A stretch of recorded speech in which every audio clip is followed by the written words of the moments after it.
What's up everybody, Blackwater Japan here, and today we're heading to my work because I'm going to show you guys how to install lower ball joints on the 96 GS300, which should be the same for the first and second gen GS300s, as well as IS300s, pretty similar, and I think maybe the LS400s have the same lower ball joint setup. I could be wrong though about the LS400s. Anyway, stay tuned. We're going to run to my work and I'm just going to show you guys how to go through it.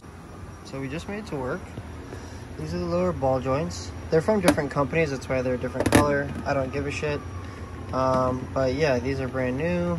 You can see the ball joints are nice and clean. So yeah, got the castle nuts and all that. So first things first, gotta rack this bitch in the air. We got the car up in the air, got the front wheels off, and then I got a light on this one, this ball joint, so I can show you guys why I'm doing this in the first place. I'll show you really quick.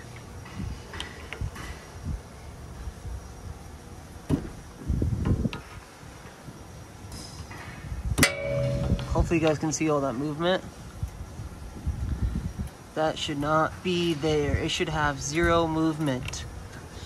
Damn near close to zero. This one's the same way.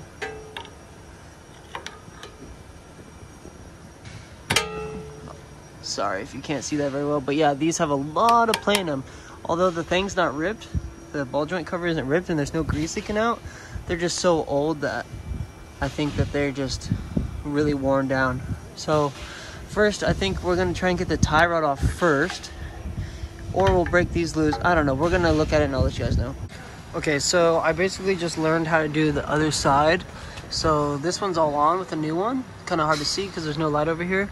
So I'm just going to show you guys how to uninstall, or I guess remove and install this one. So I figured out I'd like to start with these two bolts. Take those off first, and I'll drop it down, and then I'll work on getting the ball joint out and the tie rod, and I'll show you that next.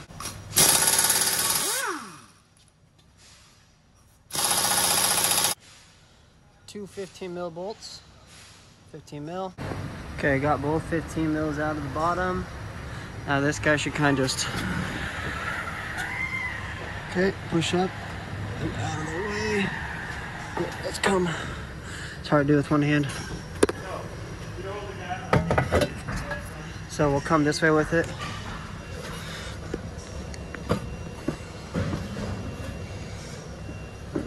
Okay, for now I'm just gonna set that there. But to get this ball joint off, I'm gonna need to move this. So I'll have someone hold it out of the way.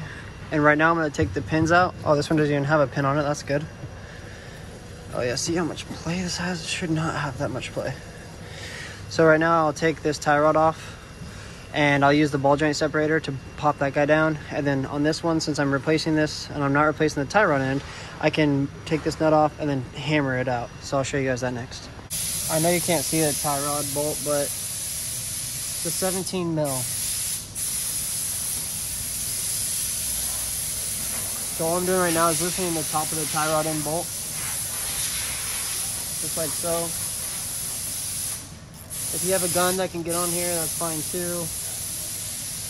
I just like ratcheting wrenches a lot. Now I pulled the pin out of the lower ball joint bolt, castle nut. And now I'm going to put my 19mm socket on there and zip it off. Okay, so on the tie rod, I'm using a tie rod ball joint remover because on the other side, I tried to hammer the side and it would not break free for the life of me. So I just grabbed one from Special Tools in the back. If you have one of these, great. If you don't, you should probably try and get one.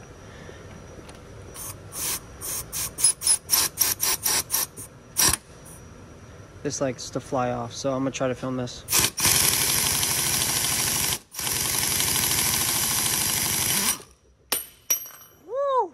Okay, she let go. Holy cow, these ones always freaking do that. Now, for the actual ball joint, I'm going to hammer it. Hopefully the camera stays still. Hit it. Woo! Almost got it, dude. Hell yeah. Woo! I don't know if you saw that motherfucking thing fly, but she flew. Okay, so now the lower ball joint's off, and it's time to put the new one in.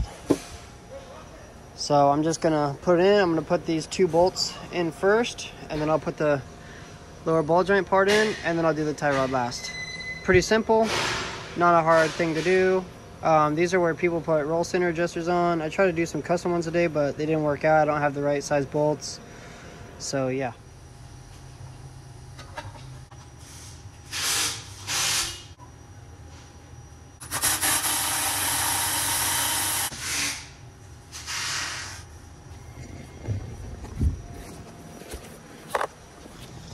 So I'm sure you saw that. Everything's back together. Tighten the 215s. I'm gonna put a little more tightness on them, make sure they're good. I just set the tie rod in there, and I set the ball joint in there. Now you can just zip the ball joint on with a gun, or if you have a wrench, wrench it on pretty much as tight as you can. Same with the tie rod. All right, new lower ball joints are all in. So yeah, they're not too bad of a job to do. I hope I covered mostly everything for you guys. It's just these, oh, it's so hard to see. Okay, these 215s on both sides, and then this is a 19, and the tie rod bolt's a 17. And then you can either use a ball joint separator or hammer this out if you're gonna replace the tie rod in, and you can hammer this out if you're just gonna ditch your old lower ball joint, because that's what I did. And yeah, then you put the new ones in, zip everything on, and make sure everything's good to go. So now I'm just gonna put my wheels back on and go test drive.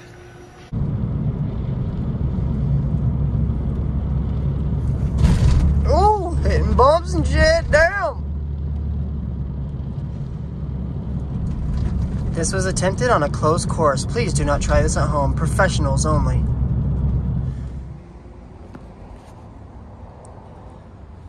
Alright guys, so this is it for this video.